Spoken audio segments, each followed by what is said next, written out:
Mula sa kanyang masiglang kinig sa silid-aralan hanggang sa masinsinang pagtutok sa pagbasa ng mga batang nahuhuli sa kaalaman. Ramdaman ng edukasyon ni Ginang Pretesa D. Uy, guro sa unang baitang, na siyang nanguna para sa ranking para sa Teacher 3 position sa katatapos lamang ng Division Ranking for Recruitment and Selection for various teaching positions na isinagawa ng Schools Division of Cabanatuan. Si Ginang Uy o Ma'am Tessa sa kanya mga mag-aaral ay 7 taon nang nagsisilbi sa CTES. Kilala siya hindi lang sa kanyang kasipagan, kundi pati na rin sa kanyang malalim na malasakit sa mga batang nahihirapang bumasa.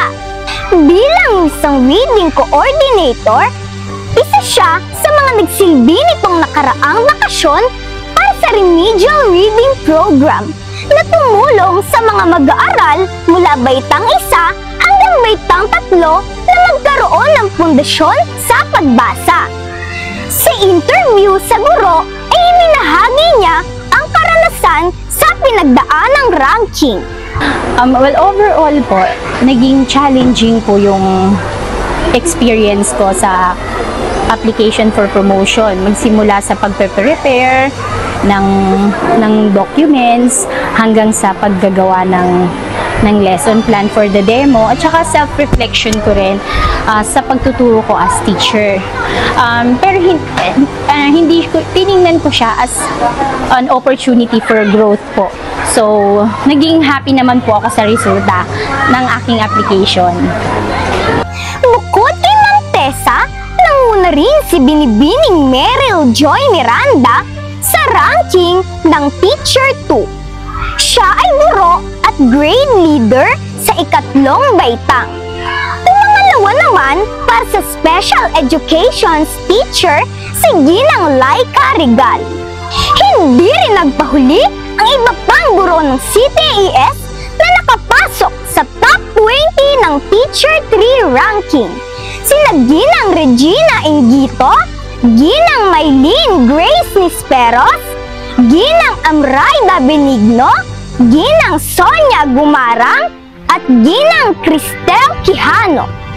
Isa itong patunay ng malawakang kahusayan ng mga guro ng CTES na hindi lang limitado sa isang pangalan kundi pinatutunayan ng buong kolektibo.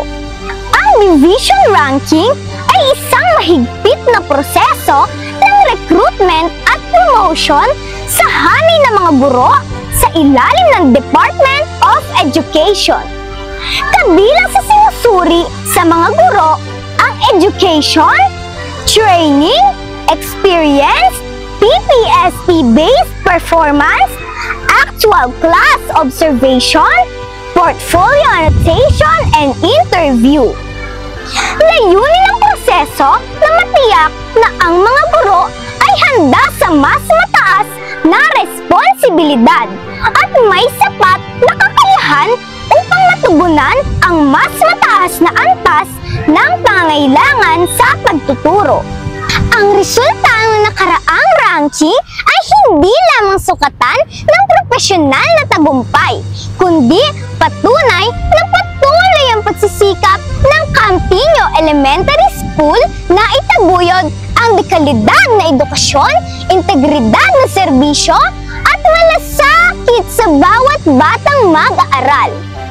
Ako, si Angel Elmira Gamboa mula sa 4SPJ sa ilalim ng pamamatnubay ni Ginang Mirazon Valdez at ni Principal 3 Dr. Trinidad G. Beltran, nagulat para sa DepEd Hour.